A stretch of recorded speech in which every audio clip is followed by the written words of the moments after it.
జయము నీవే జయ జయ దుర్గా జగములేని తల్లి కనకదుర్గా జయము నీవే జయ జయ దుర్గా అభయమీవే అమ్మ కనకదుర్గా జయము నీవే జయ జయ దుర్గా నీవే నీయవే దేవి కనకదుర్గా జనని నీవే జయ జయ దుర్గా సిరులనిచ్చే శ్రీ కనకదుర్గా.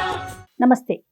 సఖి the house of Kanchi weaves సమర్పించు దసరా స్పెషల్ ఎపిసోడ్స్కి స్వాగతం. ప్రేక్షకులందరికీ దసరా శుభాకాంక్షలు. రమగారు, మీకు కూడా దసరా శుభాకాంక్షలు అండి. దసరా పండుగ శుభాకాంక్షలు జయ. సుమన్ టీవీ ప్రేక్షకులందరికీ దసరా ఉత్సవాలకి స్వాగతం. రమగారు, 9 రోజులు చేసుకునే మనం నవరాత్రులు చాలా చక్కగా నియమ నిష్టలతో జరుపుకుంటాం కదా. ఈ 9 రోజులు మనం పాటించాల్సిన విధి విధానాలు ఏంటండి? ఎలాగైనా చేయొచ్చు. దసరా అనగానే నవరాత్రులు, దీని పేరే నవరాత్రులు. మనకి 4 నవరాత్రులు ఉన్నా కూడా చాలా ప్రఖ్యాతంగా భారతదేశం అంతా జరుపుకునేవి దసరా నవరాత్రులే. 9 రోజులు అమ్మవారు వేరువేరు అవతారాలతోటి, వేరువేరు అలంకరణలతోటి, వేరువేరు మంత్రాలు, వేరువేరు అభిషేకాలు, దేనికి దానికే అట్లా ప్రత్యేకంగా జరపబడేది. ఒకే దైవారాధన వేరువేరు శక్తుల రూపంలో కొలవబడేది ఈ 9 రోజులు. 10వ రోజు అపరాజిత పూజ చేసుకుంటాం మనం. సో మనం ముందుగా పండుగ రోజు యొక్క విశిష్టతతో మొదలు పెడదామండి. దసరా పండుగ యొక్క విశిష్టత, ఆ రోజు మనం పాటించాల్సిన విధి విధానాలు. పండుగ 10వ రోజు కంటే మనం 9 రోజులు ఆశ్వయుజ శుద్ధ పాడ్యమి నుంచి శుద్ధ నవమి వరకు నవరాత్రి ఉత్సవాలు జరుపుకుంటాం. 10వ రోజున విజయదశమిగా భావించి అమ్మవారిని రాజరాజేశ్వరి అవతారంలో అపరాజితా శక్తిగా, అంటే ఎక్కడా పరాజయం చెందని తల్లి, ఆమెను పట్టుకుంటే మనం కూడా అలాగే విజయం సాధిస్తామన్న నమ్మకంతో ఆ రోజున ప్రత్యేకంగా పూజ చేసుకుంటాం. మొదటి రోజు నుంచి ఈ 9 రోజులు విశేషంగా కొలవటమే దసరా పండుగ యొక్క విశిష్టత. అయితే 9 రోజులు కలవటం అనగానే మనకి 9 రోజులు ఎందుకు కొలవాలి, 9 అనే ప్రత్యేకత ఎలా వచ్చిందండి? మనకి వైదిక సంఖ్యాశాస్త్రంలో 9 అంకెకి చాలా ప్రత్యేకత. అన్నితో నవరాత్రులు అని చెప్తాం కదా. ఈ లెక్క ఎట్లా వెళ్తుంది? మనకి నవగ్రహాలు ఉన్నాయి, మనకి నక్షత్రాలు 27, 3 9లు, అన్నీ 9తోటే ముడిపడి ఉంటాయి. మనకి అంకెలు ఎన్ని? 1 నుంచి 9 వరకే కదా ప్రధాన అంకెలు. ఈ 1 నుంచి 9 దాకా ఉన్న అంకెలతోటే తతిమా ఎన్ని కోట్ల అంకెలైనా, ఏ సంఖ్య అయినా ఈ 1 2 3 4 5 6 7 9 వరకు. అయితే ఈ వీటిలలో ప్రధాన సంఖ్యలో చివరిదైన 9 చాలా ప్రత్యేకమైనదిగానే చెప్పబడుతుంది. 9తోటే మనకి ఎన్నో ఏర్పడి కనబడతాయి. ఈ నవగ్రహాలు కనిపిస్తాయి. 108 మనం జపం చేసుకుంటాం. 108 9 నుంచి భాగించబడిందే కదా, అది 9 నుంచి హెచ్చించబడిందే 108. ఎక్కడైనా సరే మనకి చూడండి, మా భగవద్గీతలో 18 అధ్యాయాలు, కురుక్షేత్ర యుద్ధం జరిగింది 18 అక్షోహిణులు, 18 రోజులు, ఇట్లా అన్నీ ఈ 9తోటే ముడిపడి ఉన్నాయి. అమ్మని ఈ 9 రోజుల పాటు కొలవటం ఒక ప్రత్యేకమైన లక్షణంగా చెప్పబడుతుంది. అయితే ఈ 1వ రోజు నుంచి 9వ రోజు వరకు మనం పూర్తిగా అర్చన చేయగలుగుతామా లేదా, ప్రతిరోజు చేస్తామా లేదా అనేది మన సంప్రదాయాన్ని బట్టి, మన గ్రామాచారాలు దేశాచారాలను బట్టి, మన సమీపంలో ఉన్న దేవాలయాలను బట్టి మనం ఎట్లా చేసుకోగలిగితే అట్లా చేయొచ్చు. చేస్తే 9 రోజులు చేసుకోవచ్చు, లేదా చివరి 3 రోజులు చేసుకునే ఒక ప్రత్యేకమైన పద్ధతి మనం చేస్తాం. త్రిరాత్ర వ్రతం అంటారు. 3 రాత్రులు చేసేది.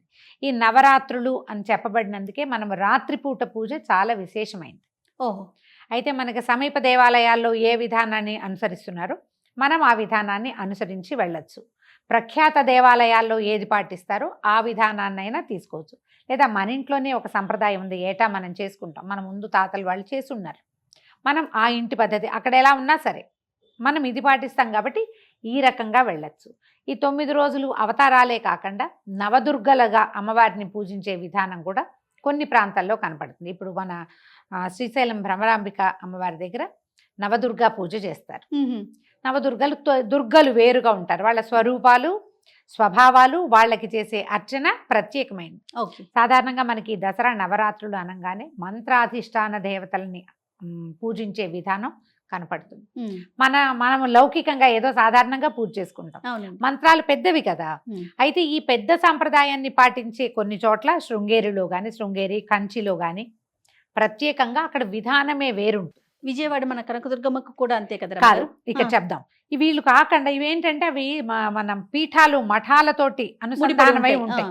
అక్కడ ఈ పెద్ద మంత్రాన్ని పునశ్చరణ చేయటం, అక్కడ హోమం చేస్తారు, కలసం పెట్టడం, హోమం చేయటం, పునశ్చరణ చేయటం, దశాంశం తర్పణం చేయటం, ఇదంతా విధానంగా ఉంటుంది. బోళ్ళంత జపం చేస్తారు. మనకి కనకదుర్గ దేవాలయంలో ఏంటంటే లౌకిక విధానంలో వెళ్తారు. మంత్రాధిష్టాన దేవత అయినా అమ్మవారు అక్కడ ఇలా పీఠంతో ముడిపడి ఉన్నది కాదు కదా, అది మనం సార్వజనీనంగా ప్రజలందరూ పాటించగలిగే విధానం. దేవాలయంలో అమ్మని స్వర్ణ కవచాలంకృత దుర్గగా కొలుస్తూనే లౌకిక విధానం సాధారణ ప్రజలు అనుసరించదగినటువంటి తేలికపాటి విధానం అక్కడ మనకి కనపడుతుంది. మనం నిస్సందేహంగా ఏ భయము లేకుండా ఇది చేస్తే పొరపాటేమో తప్పేమో అంత చేయలేమేమో అన్న భయం లేకుండా మనం కనకదుర్గ దేవాలయంలో ఏం చేస్తారో ఇంద్రకీలాద్రి మీద ఆ విధానాన్ని అందరూ లౌకికులందరూ అనుసరించవచ్చు. మంత్ర విధానంతో చేసేవి మనకి ఈ శృంగేరిలోనూ అక్కడ కనపడతాయి. మీరు శృంగేరి ఆ ప్రాంతంలో ఉంటే అక్కడ పద్ధతే పాటిస్తాం. అక్కడ ఏం చేస్తారో అంత అలాంటిది కొంత సులువుగా చేసుకుంటాం. ఇక్కడ మనకి విధానమే హాయిగా ఉంటుంది. ఓకే, భయం లేదు. మనం ప్రతి సంవత్సరం కూడా విజయవాడ కనకదుర్గమని అనుసరించిగా మనం మాట్లాడుకుంటాం. సాధారణంగా మనం అంతా కూడా దాన్నే ఫాలో అవుతూ ఉంటాం. ఆ విధానాన్నే మనం ఫాలో అవుతాం. మరి ఈ సంవత్సరం ఏ విధానాన్ని చెప్పబోతున్నారండి? ఈ సంవత్సరం కూడా మనం కనకదుర్గ దేవాలయంలో అమ్మవారికి ఎలాంటి సేవాకాలం సమర్పిస్తారో అదే విధానంలో ఏ రోజు ఏ ఏ అవతారం దేవాలయంలో వేయబోతారో అదే అవతారాన్ని గురించి మనం మాట్లాడుకుందాం. అమ్మవారిని లోపల మూలవరులు అమ్మ కనక దుర్గమ్మ నవ్వుతూ చక్కగా మందహాసంతో కనపడతారు. ఆమెను అలాగే ఉండనిచ్చి పక్కన విడిగా మనకి ఇలా స్వరూపాన్ని వెలయిస్తారు. ఏ రోజు ఏ స్వరూపాన్ని వెలయిస్తారో ఆ రోజు ఆ దేవతకి పెట్టవలసినటువంటి ప్రసాదము నైవేద్యం కానీ చేయవలసిన పూజా విధానం కానీ ఏ స్తోత్రం చదువుకోవాలి, ఏ అష్టోత్తరం చదువుకోవాలి, ఇది మనం ఏం సమర్పిస్తే మంచిది, ఆ రోజున మనం అనుసరించాల్సిన విధానాలు ఏమిటి అనేది సులభమైన విధానంలోనే చెప్పుకుందాం. ఎప్పుడు దైవారాధన ఎంత సులువుగా ఉంటే అంత మంచిది, భయం వేయకుండా ఉంటుంది. మీరు బాగా అద్భుతమైన విధానాలు మీకు అలవాటు ఉన్నాయి, వచ్చు, తెలుసు, ఇంట్లో పెద్దలు ఉన్నారు, ఏదో ఒక పురోహితుడిని పెట్టుకుని చేయించుకుంటాము అంటే విధానం చక్కగానే వెళ్తుంది. మనమే చేసుకోవాలంటే మనం అనుసరించదగింది ఏమిటంటే సులువైనది, దానివల్ల మనకి భయం లేనిది, పొరపాట్లు జరగని విధానంగానే వెళ్తే మంచిది. ఎవరికైనా ఇది ఈజీ. రమగారు, ఇంట్లో ప్రతిమని పెట్టుకునే అలవాటు ఉంటుందా ఎక్కడైనా? దుర్గమ్మని కొంచెం తక్కువే ఉంటుంది జయ, ప్రతిమ కాదు. అసలు ఇక్కడ మనకి నవరాత్రులు అంటేనే కలశారోపణ ముఖ్యం. మనం 9 రోజులు నియమంగా చేస్తాం. అందుకని కదపకుండా ఉండేందుకు ముందు ఒక కలశము, తర్వాత ఏమో అఖండ దీపారాధన, ఇవి ఇంపార్టెంట్. ఇవి రెండు ఇంపార్టెంట్. అఖండ దీపారాధన మెయింటెనెన్స్ కష్టం అవుతుంది అనుకుంటే కనుక 2 పూట్ల దీపారాధన, నిత్య దీపారాధన 2 పూటల. తర్వాత ఈ కలశం పెట్టుకోవటం మన ఇంట్లో అలవాట్లేదు, ఒట్టి పటం పెట్టుకుని పూజించుకోండి. పటం పెట్టుకోవచ్చు, దానికి ఏ తప్పు లేదు. సచామర రమావాణి సవ్యదక్షిణ సేవిత ఆ నామానికి అనుసరించి ఉండేటువంటి ఒక పిక్చర్ని, ఒక పటాన్ని మీరు పెట్టుకోవచ్చు. ఏదైనా చిన్న ప్రతిమలు ఉంటే కాదు, చిన్న ప్రతిమ ఎంతది ప్రతిమ ఉంటే ప్రతిమా స్వరూపాన్ని పెట్టుకోవచ్చు. రోజు ఒక రూపాన్నే మనం పూజించవచ్చు. మనం ఆ రోజు ఎవరిని పూజిస్తామో ఆ అమ్మవారి పేరు ఆ రోజు చెప్పుకోవచ్చు. ఈ ప్రతిమలు దేవాలయంలో మార్చినట్టు ఫోటోలు మార్చాలా, ప్రతిమలు మార్చాలా, అలాంటి అనుమానాలకి తావివ్వద్దు. ఎందుకంటే 10 రోజులు చేసుకునే విధానం కాబట్టి మనం ఇంట్లో సాధారణంగా పాటించలేకపోతాం. పాటిస్తే సంతోషం, అంతే కదండి. అవును. ఇప్పుడు ప్రతిమని పెట్టుకుని ఇంట్లో పురోహితుడిని పెట్టుకుని సాంగంగా మొత్తం విధి విధానాల ప్రకారం చేసే వాళ్ళకి ప్రతిమని మార్చేందుకు కూడా వాళ్ళకి అవకాశం ఉంటుంది. రోజుకు ఒక అలంకారం, ప్రత్యేక వస్త్రధారణ, ప్రత్యేకంగా అలంకారం, సరస్వతి పూజ రోజున వీణ, దుర్గా పూజ రోజున సింహవాహనం, అవన్నీ పెట్టగలుగుతారు. అందరి వల్ల అదట్లా అవకాశం ఉండదు కదా. అందుకని సులువుగా ఏం చేసుకుంటాము, మనము ఒక చిన్న కలశం పెట్టుకోగలిగితే పెట్టుకోవటం, లేదా పటం పెట్టుకోవటం. చిన్న ప్రతిమ పెట్టుకున్నాం అనుకోండి, కుంకుమార్చన చేసుకోవటం మనకి సులువుగా ఉంటుంది. దసరా నవరాత్రుల్లో ప్రత్యేకంగా చెప్పబడేది కుంకుమార్చన. ఈ కుంకుమార్చన చేయటానికి కూడా మనం ఇందులో ఏంటంటే నువ్వు నేను మన ఇద్దరమే వండుకొని తింటాం, మన వరకే ఇంత ప్రసాదం చేసి ఓం బోం అని చూపించటం, ఇదే అయితే గనక కుంకుమార్చనల జోలికి వెళ్ళబోకండి. సామూహికంగా కొంచెం జనాలు రావాలి, మనం ఎవరికైనా ప్రసాదం పెట్టాలి, ఎక్కువ అన్న నివేదన జరగాలి, అలాంటివి చేసేటప్పుడు మీరు కుంకుమార్చన పెట్టుకోవచ్చు. మన ఇద్దరం భార్యాభర్త ఇద్దరమే ఉంటాం, ఆఫీస్ ఉంది, పటం పెట్టుకోండి. ఈరోజు ఈ అమ్మవారు అంటే ఆ అమ్మవారికి సంబంధించిన అష్టోత్తరం చదువుకోండి, అమ్మవారికి 4 పూలు సమర్పించండి, పళ్ళు పాలు ఏదైనా నివేదన మీరు చేయగలిగితే, అన్న నివేదన ఏదైనా చేయగలిగితే అది ఇక్కడ చేయండి. ఇంకొక విషయం కదా రమ్మగారు, 9 రోజులకి 9 నైవేద్యాలు ఉంటాయి కదా అమ్మవారికి. ఉం. మీరు అన్నట్లుగా మనం కలసం వరకే పెట్టుకోవటమా లేదా ఒక పటం పెట్టుకోవటమా? అలా పెట్టుకున్నప్పుడు ఈ నైవేద్యాలని 9 రకాలుగా ఏ రోజుకి ఆ రోజు సంబంధించి కూడా పెట్టుకోవచ్చు. ఓపిక ఉంటే ఓపిక మీకు ఉంటే. చేత కావాలిగా, ఉం. కుదరాలి కదా. అదొక చాలా పెద్ద పాయింట్ కదా. ఇంట్లోనే ఉంటాము, ఇంట్లో నుంచే పని చేస్తున్నాము, ఏ 12 గంటలకో ఆఫీస్కి వెళ్తాము, పొద్దున్న చేసుకోగలము అనుకున్న వాళ్ళు ఏ రోజు అన్న నివేదన ఆ రోజున మనం చేసుకుని అమ్మవారికి నివేదించుకోవచ్చు. అంత సాగని వాళ్ళు పాలు పళ్ళు చివరి రోజున కొంచెం అన్న నివేదన చేసుకుందాము. ఇప్పుడు మన కుంకుమార్చన అనగానే అది ఇవన్నీ ఒకటొకటి చెప్పుకోవాలి కదా. కుంకుమార్చన చిన్న ప్రతిమ ఒక చిన్న పాత్రలోనో ఒక పళ్ళెంలోనో అమ్మవారిని కదపకుండా ఉంచుకోండి. ఉం. పసుపు వినాయకుడిని చేసి వినాయకుడికి మొట్టమొదట అర్ఘ్యం పాద్యం ఇచ్చి, నాయన ఈ పనంతా ఈ 9 రోజులు అయ్యేదాకా నువ్వు మాతో ఉండని ఒక దండం పెట్టుకోవటం, వినాయకుడిని పక్కకి స్థాపించడం. ఉం. ఈ అమ్మవారికి కుంకుమార్చన ఇట్లా తీసుకోవాలి. ఉం. ఈ పట్టుకున్న కుంకుమ ఇంతే. నువ్వు ఏ స్తోత్రం చదువుకుంటావు, స్తోత్రం అయ్యాక ఒక చిటికెడు స్తోత్రం చదువుతూ ఇలా ఇలా ఇలా ఇలా వేసేయబోకండి. స్తోత్రం అయ్యాక వెయ్యాలి. పట్టుకుని ఏంటంటే మీరు ఇలా వేసేసరికల్లా ఏమవుతుంది, ఈ కుంకు చిట్టుగా అయిపోగానే మళ్ళీ తీసుకుంటాం. అప్పుడు ఇంత కుంకుమార్చన చేస్తాం. ఉం. కుంకుమార్చనకి తగినంత నివేదన వితరణ కావాలి. ఉం. మనం అంత చెయ్యలేమనుకో, ఓ. అప్పుడు చేసుకోవద్దు. మీకు బాగా జనం ఉండి రోజు బోలెడంత ప్రసాదం నివేదన చేపెట్టి అమ్మకి అది మనం ప్రసాద వితరణ వినిమయం పూర్తిగా అవుతుంది అని అనుకుంటే కనుక కొంచెం ఒక చిటిక కుంకుమ ఎక్కువైనా పర్వాలా. అలా కానప్పుడు సాధారణంగా అందరికీ కుదరదమ్మా అది. అవునండి. అందుకని ఇప్పుడు ఏదో ఉంది, మన లలితా సహస్రం చదువుకున్నారు, సహస్రానికి పట్టుకోండి, పుస్తకం చూసుకుంటారో లేదా గడగడా చదువుకుంటారో. సహస్రం అయ్యాక ఈ చిటిక వేసి దండం పెట్టుకోండి. మీరు ఈ వేసే చిటికలు 2 రకాలు 3 రకాలు వేసినా కూడా అది మనం పెట్టే నివేదనకి మనం చేసే వినిమయానికి సరిపోతుంది. తప్పకుండా. ఎక్కువ మందిని మనం పిలిచి ఒక రోజున కుంకుమార్చన పెట్టుకుంటాము, ఏదో 1,00,000 కుంకుమార్చన అనుకున్నాం, ఓ 30 మంది గ్యాదర్ అయ్యాము, ఆ రోజున మరి కాస్త కుంకుమార్చన మరి ధారాళంగా అంత మనకి ఏంటంటే కళగా అమ్మవారి నిండుగా కుంకుమ పోసి ఆ రాశిలోంచి ఆమెను చూస్తే ఒక సంతోషం కలుగుతుంది. కానీ వితరణ జరగాలి కదా. జరగాలి. ప్రసాద వినిమయం జరగని చోట మాత్రం అలా చేయకూడదు. చాలా వేడెక్కిపోతుంది, ఎక్కువ హీట్ డెవలప్ అవుతుందని, ఉగ్రశక్తి అవుతుందని చెప్తారమ్మా. ఇది పెద్దవాళ్ళు చెప్పే విధానమే, మనం పుస్తకాల్లో చూసింది. అదే కొంచెం జాగ్రత్తగా చేసుకుంటే చక్కగా చేసుకోవచ్చు. ఒకవేళ వినిమయం ప్రతిరోజు మనం ఇంత చేయలేము, రోజుకొక ప్రసాదం కూడా మీరు చేయలేరు. రోజు పులగం వండి పెట్టండి అమ్మవారికి. పులగం వండుతాం ఎలాగా, అన్నం బియ్యం గడుకోవటం, అందులో కొంచెం పెసరపప్పు వేసి ఒక చిటిక ఉప్పు ఓ చిటిక పసుపు వేయండి. కడిగేసి కుక్కర్లో పెడతారో విడిగా వండుతారో మీ ఇష్టం.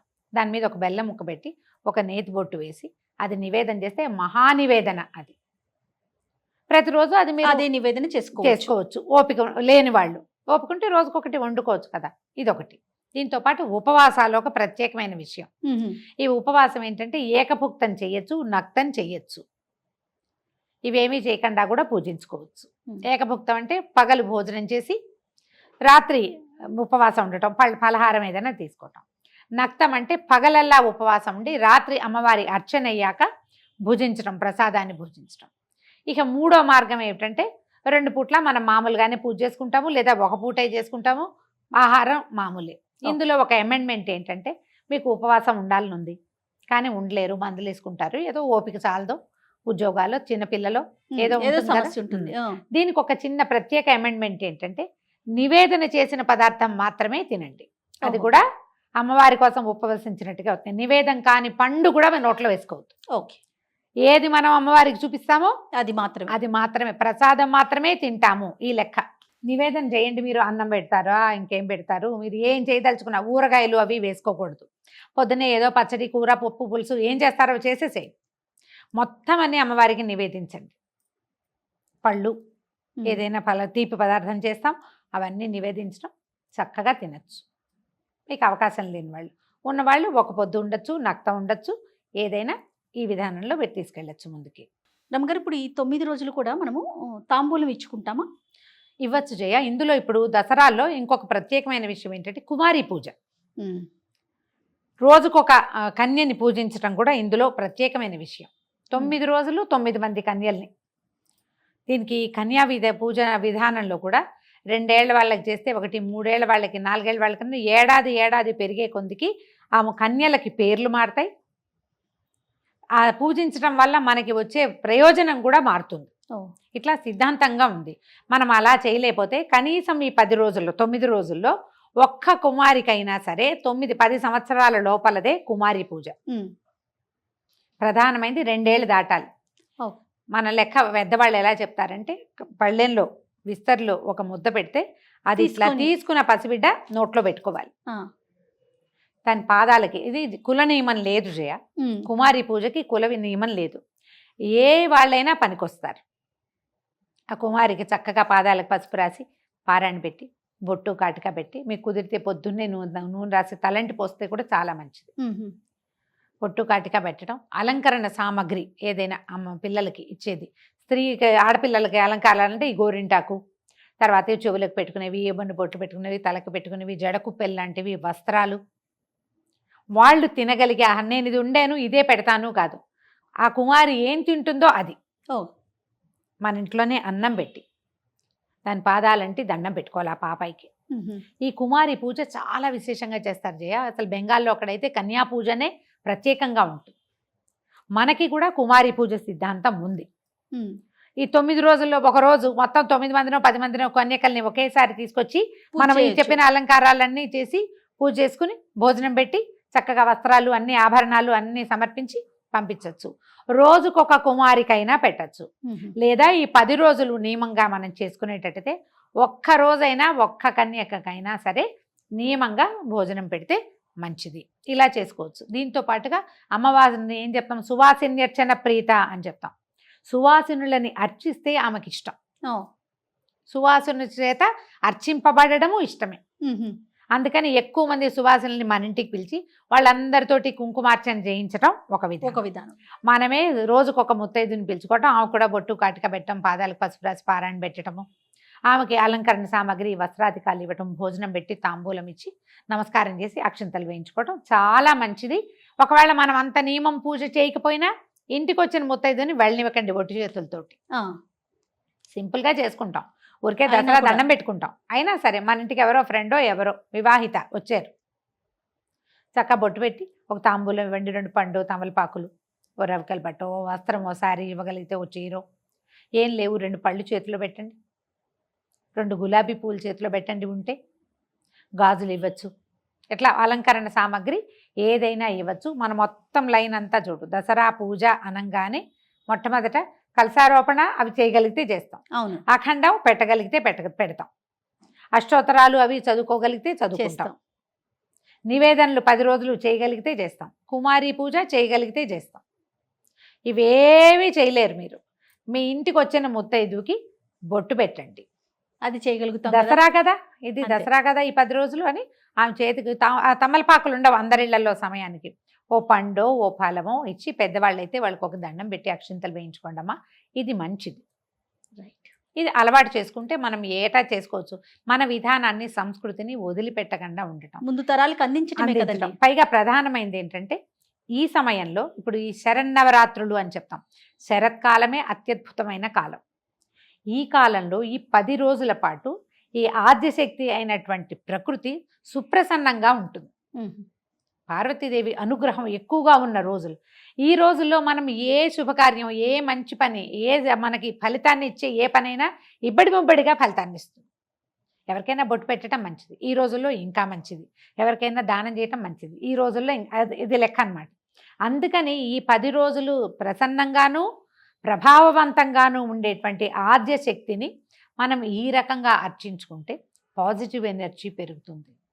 ముందు రోజులు మరింత ఆరోగ్యకరంగా వెళ్తాయి. దీనికి స్నాన నియమాదులకు పొద్దున్నే లేవడం అంతే. అండ్ మనం ప్రత్యేకంగా చెప్పుకునేదమ్మా, శరన్నవరాత్రులలో కొట్లాటలకి గొడవలకి దిగబోకండి. సాధ్యమైనంత ప్రసన్నంగా ఉండండి. కొట్లాట వస్తే వాయిదా వేయండి, తర్వాత ఇక రానే రావు. ఈ విషయంలో జాగ్రత్త వహిస్తూ ఈ 10 రోజుల నియమావళిని ఎంత మటుకు పాటించగలిగితే అంతవరకు పాటిస్తూ మీ పూజా విధానాన్ని ముందుకు తీసుకెళ్ళండి. సంతోషరావు గారు నమస్తే. నమస్తే జయ.